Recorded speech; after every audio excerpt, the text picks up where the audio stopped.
안녕하세요. 미국 유학생 이사벨입니다. 오늘은 스타트업의 투자 단계에 대해서 이야기를 해볼까 해요.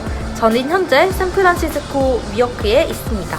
위워크는 공유 오피스로서 다양한 스타트업들에게 또는 개인 프리랜서에게 오피스를 제공하고 커뮤니티를 제공하는 서비스인데요. 샌프란에 있는 여러 개 중에서 저는 현재 시빅센터 쪽 시청이 있는 그 지역에 있습니다. 오늘은 휴일이라서 그런지 사람들이 많이 없는데요. 그런 의미에서 영상을 하나 찍어봤어요. 간단히 제 백그라운드를 설명해 드리자면 저는 현재 실리콘밸리와 가까이 위치한 UC 버클리라는 대학에 다니고 있습니다. 저희 대학의 특성상 스카이텍이라는 자체 엑셀러레이터, 스타트업을 키워주는 프로그램을 운영하고 있고요. 또 다른 샌프란 도시만 봐도 굉장히 많은 스타트업들이 존재하기 때문에 스타트업에 대해서 잘 아는 것은 정말 중요하다고 생각이 듭니다. 저는 스타트업에 개인적으로 굉장히 관심이 많았기 때문에 스타트업 두 군데에서 일을 했었어요. 한 군데는 또 여기 샌프란시스코에 위치한 교육 스타트업이었고요. 두 번째는 핀테크 스타트업이었어요. 이렇게 스타트업을 경험함으로써 처음에는 굉장히 막연했던 용어들을 더 잘 알 수 있는 계기가 되었습니다. 그러면은 스타트업의 투자 단계에는 무엇이 있는지 이야기해 보도록 할게요. 아마 들으면 나 들어본 적이 있어 이런 반응을 보여주실 거예요. 먼저 프리시드, 시드, A, B, C 이렇게 나눠집니다. 프리시드라고 하면은 프로토타입을 만들기 위해서 아무것도 없는 상태에서 우리 회사에 조금 정체성 프로덕트를 찾기 위해서 정말 초기에 투자하는 한 1억에서 2억 정도의 돈을 이야기합니다. 많게는 5억까지 이야기를 하고요. 조금 회사의 특성에 따라서 버짓이 얼마나 필요한지는 달라지겠지만 초기 2억 정도의 돈을 받는 것을 프리시드라고 부릅니다. 그러면 투자 단계 A는 무엇을 뜻하느냐? A는 바로 10억에서 20억 정도의 규모를 이야기합니다. 그래서 여러 군데의 VC나 엔젤 인베스터들을 통해 가지고 동시에 지원을 받게 되고요. 투자 단계를 클로즈하게 될 때까지 계속 투자를 받게 됩니다. 그러면 B는 뭘 뜻하느냐? B는 바로 100억 이하 규모를 뜻합니다. 20억 이상 100억 이하의 규모라고 하면 B 정도의 규모라고 보시면 됩니다.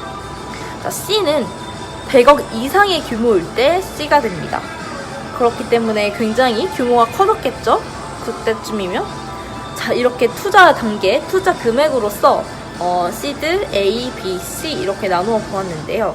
스타트업을 나누는 것이 투자 단계가 흔한 이유는 그 투자 단계마다 갖추고 있는 컴퍼니의 그 특징이 다르기 때문입니다. 그리고 오히려 조금 다양한 곳에서 투자를 받고 계속 키워나가는 것이 스타트업들에게도 좋지 않나 생각이 들어요. 네, 그러면 투자 단계에 대해서는 잘 알겠는데 도대체 어떻게 하면 그런 투자를 받을 수 있는 거죠? 라는 막연한 질문이 드실 수도 있어요. 그에 따른 설명을 조금 드리려고 합니다. 보통 세 가지를 보게 됩니다. 스타트업에서 가장 중요한 것은 제가 지금 말씀드리는 내용은 저희 학교에서 주최하는 부트캠프, 창업 부트캠프를 통해서 배운 내용이에요. 첫 번째는 마켓 사이즈를 결정합니다. 마켓이 얼마나 사이즈가 큰지 그리고 성장 가능성이 얼마나 있는지를 전망합니다. 아무리 좋은 아이디어라도 몇 명에게만 이롭다면 회사가 크게 수익을 만들어내기 어렵기 때문에 그 시장이 얼마나 크게 존재하는지 또 성장 속도는 어떤지를 가장 우선적으로 보게 됩니다. 두 번째는 바로 특화된 무엇이 있는지, 컴페티티브 어드밴티지가 있는지를 보는 건데요. 내가 잘할 수 있지만 남도 잘할 수 있는 것이라면은 투자를 할 이유가 없어지겠죠? 그러니까 이 사람들이 정말 잘할 수 있는 것, 그것을 보게 됩니다. 세 번째는 팀입니다. 이 스타트업의 팀이 얼마나 좋은 구성원으로 이루어져 있는지, 또 각각의 분야에서 잘 균형이 맞춰져 있는지 이런 종합적인 세 가지 요소를 판단해가지고 투자의 결정을 내리게 됩니다. 자, 창업 또는 무슨 비즈니스도 마찬가지지만 성공 요인이 있잖아요. Success Factor라고 부르는 이 성공 요인은 자기만의 Success Formula를 찾은 팀을 당연히 벤처 캐피탈에서는 좋아하게 되겠죠. 이렇게 하니까 계속 성공을 하더라 라는 경험을 자기 기반 데이터로 쌓은 팀에게는 다른 혹시 어려움이 닥치더라도 생각한 대로 일이 안 풀리더라도 나아갈 수 있는 힘이 있다고 봅니다. 그러니까 더 투자를 쉽게 해줄 수가 있겠죠. 제가 왜 이런 영상을 찍었느냐, 요즘 조그만 벤처 캐피탈에서 일을 같이 도와드리고 있어요. 너무 영광스러운 기회죠. 그러면서 제가 뭐 자세하게는 많이 못 배웠지만도 이제 스타트업을 지원해주는 금융기관을 Venture Capital이라고 불러요. 줄여서 VC라고 부르는데요. 이 사람들은 이제 무담보 주식 뭐 이런 거예요. 내가 이 회사가 망했을 때는 전혀 이 권리를 주장하지 않지만 이 회사가 잘 됐을 때는 내가 투자한 퍼센테이지만큼 그 이익을 가져가는 거예요. 그러니까 나는 이 회사의 주식을 미리 사놓는 거겠죠?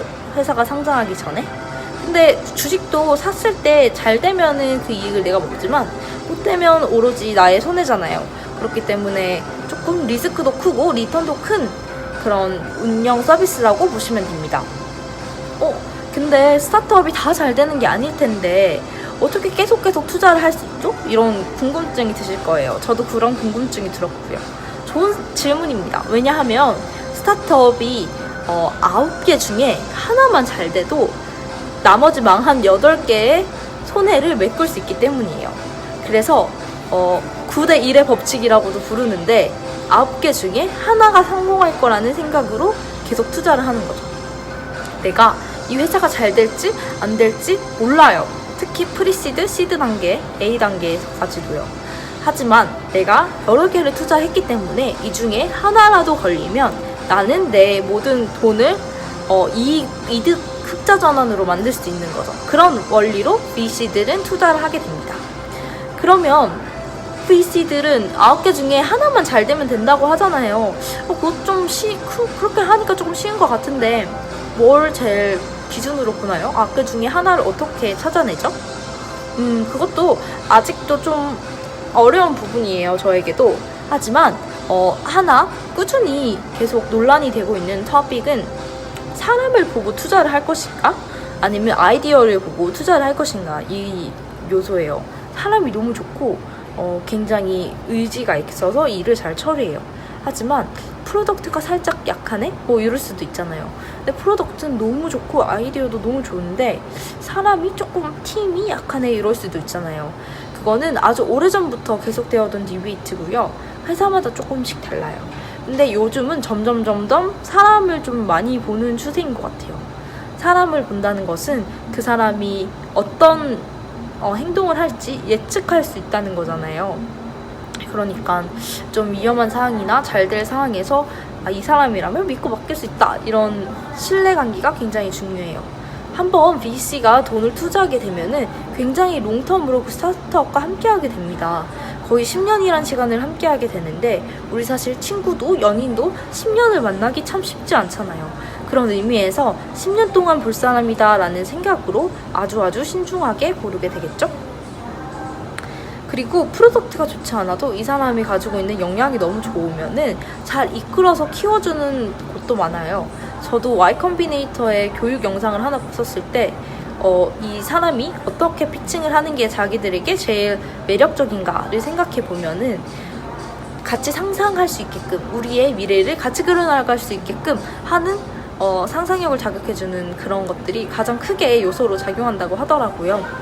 그러니까 여러분도 혹시 스타트업에 저처럼 관심이 많으시다면 투자 단계가 무엇인지, VC들은 뭘 보고 돈을 주는지, 나는 뭘 할 수 있을 것인지 이런 고민들을 함께 해보면 좋을 것 같아요.